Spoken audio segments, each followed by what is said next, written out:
Hello everyone. तो इस video में हम लोग फिजिकल क्वांटिटीज डिस्कस करने वाले हैं। तो अगर आपको फिजिकल क्वांटिटीज में अगर कंफ्यूजन रहता है कि कौन से क्वांटिटीज स्केलर होते हैं, कौन से वेक्टर होते हैं, ये अगर आप याद नहीं कर पाते हो तो इस वीडियो के बाद आपको फिजिकल क्वांटिटीज में कंफ्यूजन बिल्कुल दूर हो जाएगा।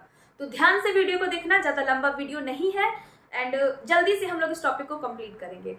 देखो फिजिकल क्वांटिटीज क्या होते हैं, सबसे पहले हम ये डिस्कस करेंगे। तो ऐसी क्वांटिटीज जिसको आप मेजर कर सकते हो, ऐसी क्वांटिटीज जिसको आप मेजर कर सकते हो, वो कैसे क्वांटिटीज होते हैं? फिजिकल क्वांटिटीज होते हैं। जैसे देखो टेम्परेचर हो गया, तो हम लोग क्या बोलते हैं कि रूम का टेम्परेचर इतना है, दैट इज 27 डिग्री सेल्सियस है, हमारे बॉडी का टेम्परेचर 37 डिग्री सेल्सियस है। तो कहीं ना कहीं हम टेम्परेचर को मेजर करके बोल रहे हैं ना, इसको मेजर कर रहे होंगे किसी ना किसी बेसिकली डिवाइस से हम लोग मेजर करके बोल रहे हैं ना कि इसका इतना टेम्परेचर है, इसका इतना टेम्परेचर है। जैसे बॉडी टेम्परेचर हम लोग कैसे मेजर करते हैं? थर्मोमीटर से मेजर करते हैं।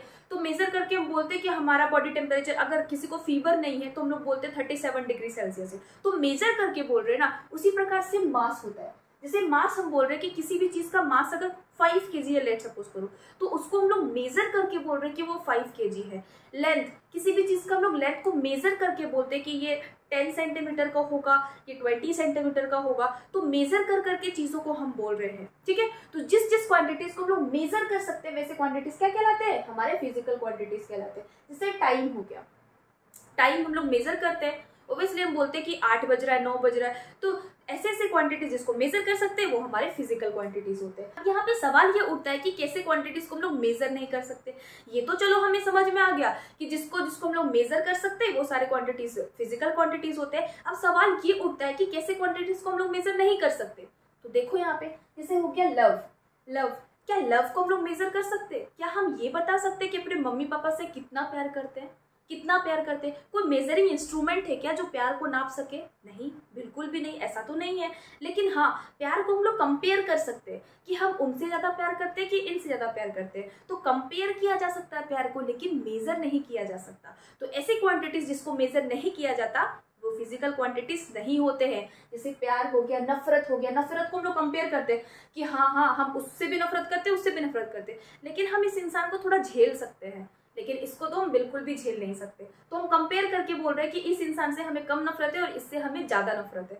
तो कंपेयर करते, हेट्रेट को कंपेयर करते, पेन को हम लोग कंपेयर करके बोलते हैं। तो ऐसे जितने भी फालतू चीज होते हैं ना, जिसको हम लोग फिजिक्स में नहीं पढ़ते, वो सारे नॉन फिजिकल क्वांटिटीज कहलाएंगे। ये सबको क्या हम पढ़ते हैं? लव, हेट्रेट, पेन और ये सब चीज को तो पढ़ते नहीं है।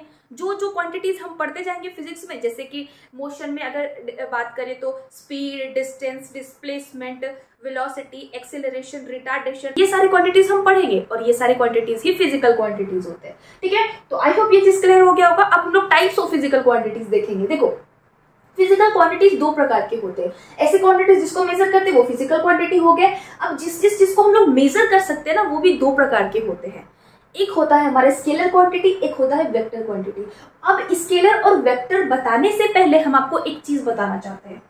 देखो जैसे किसी भी ऑब्जेक्ट का हम मास बता रहे हैं 5 kg, तो इसमें ये 5 क्या चीज को डिनोट कर रहा है? 5 क्या वैल्यू है, मास का वैल्यू है, ठीक है। तो इसको हम लोग बोलते हैं मैग्नीट्यूड, ठीक है, मैग्नीट्यूड बोलते हैं। और इसके साथ जो ये चिपका रहे हैं ना हम लोग, इसको हम लोग यूनिट बोलते हैं। तो जो वैल्यू होता है, वैल्यू जैसे टेम्परेचर अगर हम लोग नाप रहे हैं 27 डिग्री सेल्सियस, तो इसमें जो 27 है, जो वैल्यू है ना, इसको हम लोग मैग्नीट्यूड बोलते हैं। ध्यान रखना, ठीक है ना, ध्यान रखना। मैग्नीट्यूड बार बार आएगा तो आपको ये चीज दिमाग में क्लियर होना चाहिए। जो वैल्यू होता है उसे हम क्या कहते हैं? उसे मैग्नीट्यूड बोलते हैं। और ये जो डिग्री सेल्सियस है ना, इसमें जो डिग्री सेल्सियस है ये इसका यूनिट हो गया। क्लियर है? अब देखते हैं स्केलर क्वांटिटी हम किसे कहते हैं। देखो ऐसे क्वांटिटीज जिसके पास मैग्नीट्यूड होता है, ऐसी क्वांटिटीज जिसके पास मैग्नीट्यूड होता है। मैग्नीट्यूड मतलब ये वैल्यू, जिसका हम वैल्यू बताते हैं लेकिन उसका डायरेक्शन नहीं होता, जिसका हम वैल्यू बताते हैं और जिसके पास डायरेक्शन नहीं होता, ऐसे क्वांटिटीज को हम लोग स्केलर क्वांटिटी बोलते हैं। अब ये तो हो गया बुक वाला लैंग्वेज, ये तो हर जगह लिखा हुआ रहता है, हम लोग इसको सिंपलेस्ट वे में समझते हैं। देखो जैसे मास, किसी भी चीज का मास 5 kg है, तो 5 इसमें क्या हो गया? इसमें मैग्नीट्यूड हो गया, ठीक है। तो उसमें मास में मैग्नीट्यूड है। क्या मास में डायरेक्शन होता है? क्या मास बताने के लिए हम डायरेक्शन की मदद लेते हैं? नहीं लेते। कैसे? जैसे देखो अगर किसी चीज का मास 5 kg है तो क्या हम बोलेंगे कि नॉर्थ डायरेक्शन में उसका मास 5 kg है, साउथ डायरेक्शन में उसका मास 5 kg है, या ईस्ट डायरेक्शन में 5 kg है? क्या डायरेक्शन बदलने से क्या 5 kg जो उसका मास होगा वो चेंज हो जाएगा?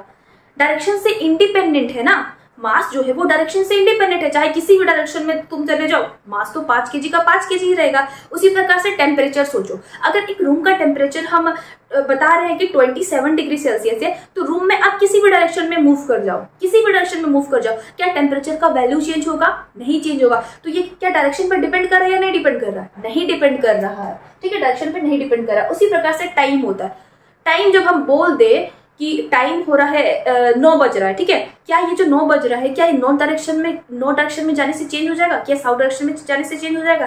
नहीं। तो टाइम भी डायरेक्शन से इंडिपेंडेंट क्वांटिटी होता है, यानी कि डायरेक्शन पे डिपेंड नहीं करता है। उसी प्रकार से डिस्टेंस और स्पीड भी होता है। अब डिस्टेंस और स्पीड को समझते हैं, पहले हम वेक्टर क्वांटिटी डिस्कस करेंगे, इसको हम लोग डिटेल में समझेंगे क्योंकि डिस्टेंस और स्पीड के बारे में चैप्टर में है, ठीक है ना। देखो वेक्टर क्वांटिटीज क्या होते हैं? ऐसे क्वांटिटीज जिसके पास बोथ मैग्नीट्यूड और डायरेक्शन होता है, ऐसी क्वांटिटीज जिसके पास बोथ मैग्नीट्यूड और डायरेक्शन होता है, ऐसी क्वांटिटीज को हम लोग वेक्टर क्वांटिटी बोलते हैं।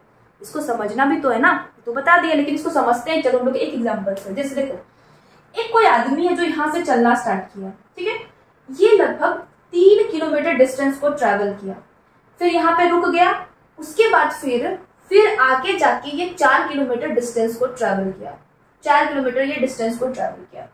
फिर एक दूसरा आदमी है जो 3 किलोमीटर डिस्टेंस को ट्रैवल किया सबसे पहले, लेकिन ये 4 किलोमीटर आगे ना जाके अपना डायरेक्शन को चेंज करके इस डायरेक्शन में 4 किलोमीटर डिस्टेंस ट्रैवल किया। तो अब तुम हमको ये बताओ कि इस केस में और इस केस में डिस्टेंस क्या होगा, बताओ। इस केस में डिस्टेंस हो जाएगा सिंपली 7 किलोमीटर, 7 किलोमीटर होगा ना, दोनों को ऐड कर दो, 7 किलोमीटर हो गया। और इस केस में डिस्टेंस कितना होगा? इस केस में भी हमारा डिस्टेंस 7 किलोमीटर ही होगा, 7 किलोमीटर ही होगा डिस्टेंस। अब ये बताओ इस केस में डिस्प्लेसमेंट कितना होगा? आपको पता है डिस्प्लेसमेंट कैसे निकालते हैं? जहां से ऑब्जेक्ट चलना स्टार्ट किया है और जहां पे जाके अल्टीमेटली उसका जर्नी जहां पे खत्म हुआ एकदम लास्ट में जाके, इनिशियल पॉइंट और फाइनल पॉइंट को पकड़ो और वो दोनों के बीच का शॉर्टेस्ट पाथ देखो, इनिशियल पॉइंट और फाइनल पॉइंट को पकड़ के वो दोनों के बीच का शॉर्टेस्ट पाथ देखो, उसको हम लोग क्या बोलते हैं? डिस्प्लेसमेंट बोलते हैं। इसका इनिशियल पॉइंट ये था और फाइनली ये यहाँ पे जाके रुक गया अल्टीमेटली। तो बताओ ये दोनों के बीच का शॉर्टेस्ट, ये दोनों पॉइंट के बीच का शॉर्टेस्ट पाथ क्या होगा? यही होगा, इसी को बोलेंगे ना, यही शॉर्टेस्ट पाथ होगा और यही हमारा डिस्प्लेसमेंट होगा। तो इस केस में जो डिस्प्लेसमेंट आता है वो भी तुम्हारा 7 किलोमीटर ही आएगा। लेकिन अगर हम इस केस में डिस्प्लेसमेंट की बात करें तो खुद से बताओ तो कितना होगा इसका डिस्प्लेसमेंट? देखो इनिशियल पॉइंट ये है और फाइनल पॉइंट क्या है? फाइनल पॉइंट ये है, तो ये दोनों पॉइंट के बीच का शॉर्टेस्ट पाथ क्या होगा? क्या ये शॉर्टेस्ट पाथ होगा? नहीं, बिल्कुल नहीं, शॉर्टेस्ट पाथ तो हमारा ये होगा। और ये कैसे निकालते हैं हम? ये कैसे निकालते हैं? पाइथागोरस थ्योरम से निकालते हैं। पाइथागोरस थ्योरम से अगर हम निकालेंगे तो इसका डिस्प्लेसमेंट 5 किलोमीटर आएगा, ठीक है। ये जो डिस्प्लेसमेंट आएगा इसका 5 किलोमीटर आएगा, दैट इज इसका लेंथ आएगा, इसका लेंथ आएगा। तो एक चीज यहाँ पे नोटिस करो, एक पॉइंट नोटिस करो कि इस केस में और इस केस में क्या डिफरेंस है? बस 4 किलोमीटर यहाँ पे जो स्ट्रेट चला है वही 4 किलोमीटर ये अपना डायरेक्शन को चेंज करते हुए चला है। तो इसमें डायरेक्शन चेंज हो रहा है और इसमें डायरेक्शन चेंज नहीं हो रहा, पहला पॉइंट। दूसरा पॉइंट, क्या डायरेक्शन के चेंज होने से डिस्टेंस का वैल्यू चेंज हुआ?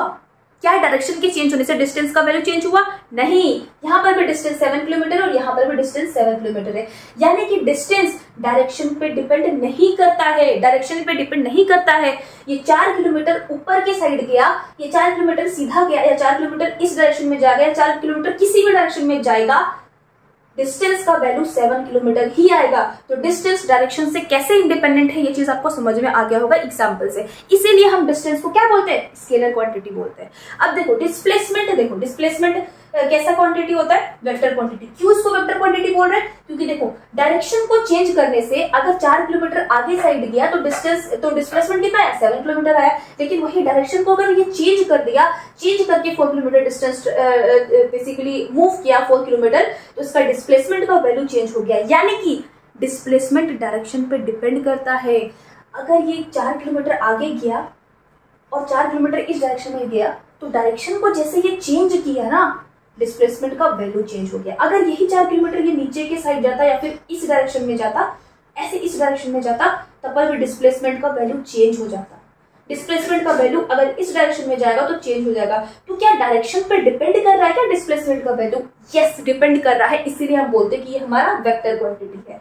क्लियर हुआ? डिस्टेंस एंड डिस्प्लेसमेंट क्लियर हुआ? तो अब आपको याद करने की जरूरत नहीं है। अब एक सिंपल एग्जांपल इसको बस माइंड में रख दो कि क्या इसमें डिस्टेंस चेंज हुआ था? नहीं। क्या डिस्प्लेसमेंट चेंज हुआ था? हाँ। तो डिस्प्लेसमेंट वेक्टर क्वांटिटी होगा और स्केलर क्वांटिटी हो जाएगा हमारा डिस्टेंस। ठीक है, अब यहाँ पे देखते हैं कि स्पीड और वेलोसिटी कैसे स्केलर और वेक्टर क्वांटिटी है रिस्पेक्टिवली, ये चीज देखते हैं। ठीक है, देखो स्पीड का फॉर्मूला किसी को याद है क्या? स्पीड का फॉर्मूला क्या होता है? Speed is equal to distance by time होता है। ठीक है, डिस्टेंस बाय टाइम होता है। और ये बताओ वेलोसिटी का फॉर्मूला क्या होता है? क्या होता है? Velocity is equal to displacement by time होता है। ठीक है, डिस्प्लेसमेंट बाय टाइम होता है। अब यहाँ पे ध्यान से देखो, क्या डिस्टेंस एक स्केलर क्वांटिटी है? यस। क्या टाइम एक स्केलर क्वांटिटी है? यस।